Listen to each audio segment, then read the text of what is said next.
বিশাল এক শব্দ শুনে তাকিয়ে দেখি একটা জায়গা দিয়ে ধোঁয়া বেরোচ্ছে। ওইটা একটা রেস্টুরেন্ট। এই আওয়াজটা হলো, সবাই বলছে গ্যাস সিলিন্ডার বাস্ট করলো। ভয়াবহ অবস্থা, জনবহুল রাস্তায়, তার পাশেই একটা রেস্টুরেন্ট, চায়না ব্লক বলে কিছু বা চায়না টাউন এরকম বলে একটা রেস্টুরেন্ট ছিল। সেই রেস্টুরেন্টের ভেতরে আগুন লেগেছে। এটা অ্যাক্সিডেন্টই কী কারণে, কার কারণে সেটা পরে, কিন্তু এই অবস্থাকে সামাল দেওয়ার জন্য আমি দাঁড়িয়ে দাঁড়িয়ে অবাক হয়ে দেখছি দমকল বাহিনী তার দক্ষতায় কীভাবে আগুন নিয়ন্ত্রণ করছে, এবং সাথে সাথে যান নিয়ন্ত্রণের ব্যবস্থাটাও থাকছে, সেটা করছে কলকাতা পুলিশ। সুন্দরভাবে এই পুরো ব্যাপারটাকে হ্যান্ডেল করছে দেখে আমি অবাক হচ্ছি। দমকল কর্মীদের দক্ষতা এবং ক্যালকাটা পুলিশের এই যান নিয়ন্ত্রণ, ডবল ওয়েটাকে ওয়ান ওয়ে দিয়ে পাস করানো, সুনিয়ন্ত্রিতভাবে সেটা করাচ্ছে যাতে বেশি জ্যাম না হয়, এবং সাধারণ মানুষও তাদেরকে সহযোগিতা করছে। সেরকম হুমড়ে পড়ে তাদের কাজের কোনো ডিস্টার্ব করছে না, রাস্তার পাশে দাঁড়িয়ে গেছে যাতে গাড়ি ঘোড়া ঠিক মতন চলতে পারে। আমি একটা দেখলাম সুশৃঙ্খল, দুর্ঘটনার সময় সুশৃঙ্খলভাবে সেটার মোকাবেলা করা দমকল বাহিনী, সাথে কলকাতা পুলিশ এবং সাধারণ মানুষ। সত্যিই এটাই দরকার। বিপদের সময় ঘাবড়ে না গিয়ে শান্ত মাথায় সুশৃঙ্খলভাবে এটাই করা উচিত। সেটাই আমি চাক্ষুষ করলাম এবং দেখলাম দমকল বাহিনীর দক্ষতা, আগুন নেভাবার ঝুঁকি নিয়ে তারা কিভাবে এই আগুনটাকে নিয়ন্ত্রণে আনলো।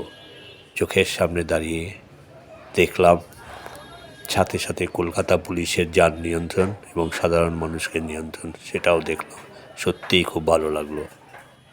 আগুন লাগবার পর সামনে দাঁড়িয়ে থেকে এই দৃশ্য দেখার আগে কখনো সুযোগ হয়নি, আজ দেখলাম, দেখে খুব ভালো লাগলো। দমকল বাহিনীর দক্ষতা এবং পুলিশ বাহিনীর যান নিয়ন্ত্রণ সত্যি প্রশংসার মতো। আস্তে আস্তে নিয়ন্ত্রণ হয়ে যাওয়ার পর সম্পূর্ণভাবে যে গাছে জল দিচ্ছে, সম্পূর্ণভাবে শিওর হয়ে যাওয়ার পর তারা তাদের কাজ বন্ধ করে। তাই এই দুই বাহিনীকে, পুলিশ বাহিনী এবং দমকল বাহিনীকে আমার হ্যাটস অফ। তাদের এই কর্মদক্ষতা দেখে আমি অভিভূত। আমার এই দেখা এবং আমার অনুভব সবাইকে জানাবার জন্য আমি এই ভিডিও তুলে শেয়ার করলাম।